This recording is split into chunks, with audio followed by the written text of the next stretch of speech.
पाहायला मिळतील. चला तर मग सुरुवात करूया आजच्या रिव्ह्यूला. प्रेक्षकांनो, आजच्या रिव्ह्यूमध्ये आपण पाहणार आहोत, इकडे आता पार्थ आणि त्याच्या घरच्यांना खूपच आता टेन्शन येत असतं, कारण ते गावकरी जे काही तिथे महोदय आहेत ते ऐकायलाच तयार नसतात.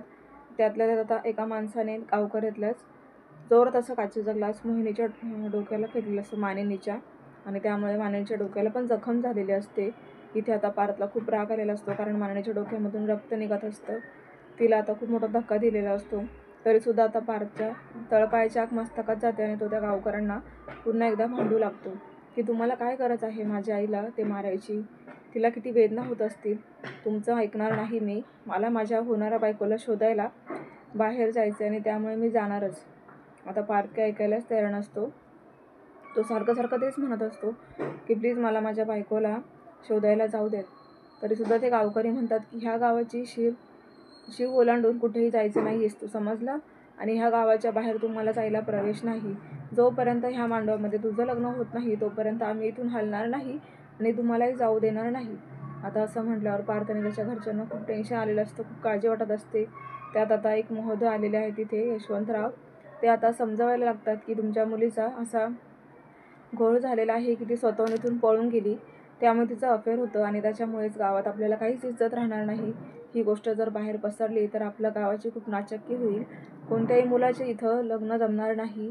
कोणत्याही मुलीसाठी इथे स्थळं नाकारले जातील आणि कोणत्याही मुलाला इथे मुलगी मिळणं खूप कठीण होऊन जाईल. त्यामुळे तुम्हाला आता मी एक निर्णय देणार आहे.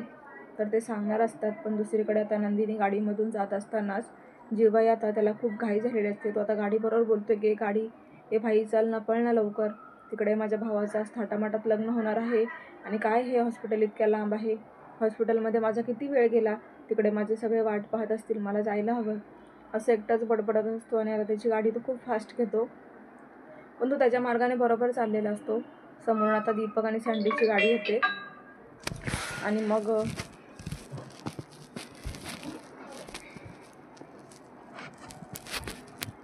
दीपक आणि सँडीच्या गाडीला खूप स्पीड असतो, कारण नंदिनी असते ना गाडीमध्ये, म्हणून ते खूप असे घाई चाललेले असतात. आता ते इतका त्यांचा स्पीड असतो ना गाडीचा की दीपक आणि सँडी एकदम फास्टमध्ये येतात. तर समोर जीवाची गाडी असते आणि दोन्ही गाड्या अशी एकदम समोरासमोर येऊन आता धडकणारच असतात. पण तितक्यात आता जीवाने ब्रेक दाबला आणि जीवा खूप चिडला त्या दोघांवरती. लगेच जीवा आता खाली गाडीमधून उतरतो आणि एकदम रागाने पाहत असतो. लगेच सँडी इकडनं खाली गाडीमधून उतरतो. पण त्याच वेळेला नंदिनीचं लक्ष जातं की समोर जीवा आहे, म्हणून ती जीवांचा आकांत करत ओरडायला लागते आणि लगेच दीपक तिच्या तोंडावर हात ठेवतो, कारण नंदिनीचा आवाज बाहेर जायला नको म्हणून. दीपकला कळतं की ही जीवा ह्या नावाने आवाज देते आणि आता नंदिनी कशाही प्रकारे जीवाकडून आपली सुटका करून घेईल. आणि म्हणूनच आता जीवा इकडे त्या गाडीकडेच बघत असतो. तर सँडी पुढे जाऊन म्हणतो की सॉरी, माझं चुकलं. काय ना, गाडीमध्ये पेशंट आहे, खूप इमर्जन्सी केस आहे आणि म्हणून आम्ही खूप फास्ट चाललो होतो, पण खरंच सॉरी. जीवा म्हणतो सॉरी काय सॉरी, अहो एखाद्याचा जीव जाईल ना, इतकं कुठे जोरात गाडी चालवत आहे. मी बरं झालं लवकर ब्रेक दाबल्यानंतर आपली गाडी धडकलीच असती. तेव्हा दादा प्लीज सॉरी ना, आम्ही घाईत होतो, सांगितलं ना. असं म्हणून सँडी आता जीवाची माफी मागतो आणि लगेच पटकन गाडीमध्ये बसून गाडी रिव्हर्स घेत असतो. आता त्याच वेळेला जीवा पुन्हा एकदा गाडीमध्ये जाऊन बसतो आणि गाडी आता तो पण टर्न मारून दुसऱ्या वेने जाणार असतो. पण त्याच वेळेला आता नंदिनीकडे काचेवरती जोरात हात मारत असते की प्लीज मला वाचवा जीवा, हे बघ इकडे बघ, असं ती रिक्वेस्ट करत असते. त्याच वेळेला आता जीवाचं पण लक्ष गेलं त्या गाडीकडे आणि नंदिनीला त्याने पाहिलं. तेव्हा तो विचार करत असतो की नंदिनी आणि ह्या गाडीमध्ये. तेव्हा त्यालाही संशयास्पद वाटतं, म्हणून आता तो पुन्हा एकदा गाडीला टर्न मारून त्यांच्या मागे पाठलाग करत निघालाय. आणि दीपक इकडे सारखा नंदिनीचा हात पकडून तिच्या तोंडावर सुद्धा हात ठेवतोय, कारण जेणेकरून नंदिनीचा आवाज बाहेर जायला नको. नंदिनी खूप असं ओरडत असते, तिला वाचवा म्हणून ती बोलत असते, पण तिच्या मदतीसाठी कोणीही नसतं, कारण गाडीच्या सर्व काचा बंद करून घेतलेल्या असतात. पण मात्र पार्थने तिला काचेमधून बरोबर बघितले आणि त्यामुळेच आता पुढे आपल्याला कदाचित असं बघायला मिळेल की पार्थ आता त्या गाडीचा पाठलाग तर करतोय, पण पाहूयात पुढे की नंदिनीला तो वाचवू शकतो की नाही. पण इकडे आता हॉलमध्ये असं वातावरण झालं की गावकरी काही जायला तयार नाही आहे आणि पार्थच्या आईवडिलांनाही काही ऑप्शनच राहिलेला नाही. तेव्हा आता लगेच वसू येते आणि म्हणते की दादा, अरे मला असं वाटतं की ह्या इज्जतीला मीच आता काहीतरी जोडून आणायला पाहिजे. आपली इज्जत जाता कामा नये. आपला परिवार आतापर्यंत इतकं नाव काढले, त्याला काळा डाग लागता कामा नये. मी काय म्हणते दादा, हे बघ, तुला तर माहीत आहे रम्याचं पार्थवर खूप प्रेम आहे. पण आता कसं झालं ना की रम्याला जेव्हापासून कळालं ना की पारच्या मनात नंदिनी आहे, तेव्हापासून तिने सोडून दिला होता तो विषय. ती आता ह्या लग्नाला तयार झाली होती. तिला हे कळून गेलं होतं की तिचं लग्न पार्थबरोबर नाही होऊ शकत. पण मी काय म्हणते, आता आपल्याला इज्जतीची गरज आहे, इज्जत वाचली पाहिजे ना आपली. मग मी वसू म्हणते, मी रम्याला कन्व्हिन्स करू का? मला असं वाटतं रम्याबरोबर ह्या गोष्टी बोलायला पाहिजे मी, कारण अशी पण आपल्याकडे दुसरी मुलगी नाहीच आहे ना. हे गावकरी पण ऐकायला तयार नाही आहे. ते गावकरी म्हणतात, तुम्ही जर मुलीला उभं नाही ना केलं तर आम्ही गावातल्या कोणत्याही मुलीला उचलून आणू, त्याचं टेन्शन घेऊ नका तुम्ही. तुमच्याकडे मुलगी असेल तर ठीक आहे, नाहीतर मग आम्ही गावातले एका तरी मुलीला इथे आणून पार्थबरोबर तिचं लग्न लावून देऊ. एवढं लक्षात ठेवा. गावाच्या वेशीवरती तुमचं चाललंय काय? गावाच्या बाहेर ही खबर गेली तर आपल्याला किती मोठ्या प्रॉब्लेमला तोंड द्यावं लागेल. तुम्हाला माहिती नाही अजून ह्या गावामध्ये किती महाशय आहेत ते, आणि ही खबर बाहेर गेली तर आपलं सगळं येणं जाणं बाहेरचं बंद होऊन जाईल. त्यामुळे तुम्ही अलर्ट राहा आणि पटकन निर्णय घ्या, काय घ्यायचा आहे तो. आता असं बोलल्यामुळे इकडे नंदिनीच्या घरचे खूप टेन्शन घेत असतात. शारदा खूप रडत असते. तर धनंजयसुद्धा आता खूप टेन्शनमध्ये असतो की नंदिनी असं करणार तर नाही, पण अचानक आमची नंदिनी कुठे गेली त्यांना काहीच कळत नसतं, कारण तिला शोधायला जाऊ शकत नाही आहे बाहेर. एकतर तिच्याशी कॉन्टॅक्ट होत नाही आणि म्हणूनच सगळे खूपच टेन्शनमध्ये आलेले आहेत. तेव्हा आता वसूचं असं बोलणं ऐकल्यावर इकडे विक्रम आणि मानिनीला खूप काळजी वाटत असते, कारण मानिनी अजूनच रडायला लागते. कारण त्यांना माहीत आहे की पारच्या मनामध्ये रम्याबद्दल एकही भावना नाही आहे. पारला रम्या आवडत नाही, कारण त्याला फक्त नंदिनीच आवडते आणि अचानक असा निर्णय घेणं खूप चुकीचं आहे. त्यामुळेच आता मानिनी गप्पच बसते. तर विक्रमसुद्धा आता विचार करायला लागतो. तर वसू म्हणते की हे बघा, मी तुम्हाला फोर्स नाही करत आहे, पण आपल्याला आपली इज्जत वाचवायची असेल तर एक घरातील सदस्य म्हणून मला तुम्हाला मदत करणं खूप गरजेचं आहे. तुम्हाला माहीत आहे की रम्याने हा विषय सोडून दिला होता. आता मला तिला कन्व्हिन्स करायलाच खूप वेळ जाईल. ती आता ऐकणार नाही, कारण तिच्या मनात ती गोष्ट राहिली आहे की पार्थला फक्त नंदिनी आवडते, म्हणून आता तिला मला कन्व्हिन्स करावं लागेल. पण त्याच्या आधी म्हटलं तुमचं मत घ्यावं, काय वाटतं तुम्हाला? तेव्हा विक्रम म्हणतो की ताई, तू बरोबर बोलत आहेस. असे आपण कोणत्या मुलीला उभं करणार आहोत, आणि आपल्याला इज्जत तर वाचवायची आहे. आपल्याला असं नाव सोडून गमावून नाही चालणार. आपलं सामर्थ्य, आपलं आत्तापर्यंतचं इज्जत, हे सगळं आपण पाहता विचार करता हा योग्य पर्याय वाटतो. लगेच वसू आता त्या हॉलमधून थोडी बाजूला येते आणि रम्याला फोन करत असते. मात्र रम्याचा फोन काही लागतच नसतो आणि आता रम्या फोन उचलत नसते. तर मग वसू म्हणते की काय झालं ह्या मूर्ख पोरीला, किती गोल्डन चान्स होता, कुठे गायब झाली काय माहिती. तितक्यात आता एक ऑडिओ क्लिप येते रम्याची. त्याच्यामध्ये ते असं म्हणत असते की आई, अगं तू सुद्धा धोकेबाज आहे, धोकेबाज, घातपात करणारी. तू माझा विश्वासघात केला आहे, त्यामुळे मी आयुष्यभर तुला आता धोकेबाज असंच म्हणणार. तू त्या मामाच्या पैशांवर भुललीस का? त्यांनी दिलेला सोन्याचा हार तू बरोबर गळ्यात घातलास. अगं मला वेडी समजलीस का? तू तर म्हणाली होतीस ना की तुझं पार्थबरोबर लग्न लावून देईल. मग तिथे त्या नंदिनीला आशीर्वाद का दिलेस तू? मी सगळं पाहिले. तू नंदिनी आणि पार्थला हातात हात घेऊन आशीर्वाद देत होती आणि त्यांनी दिलेला सोन्याचा हार एका मिनिटात तू गळ्यात घातलास. म्हणजे तू मला दाखवण्याचा प्रयत्न केलास का? मग मला कशाला आश्वासन देत होती खोटं की तुझं लग्न पार्थबरोबरच होईल?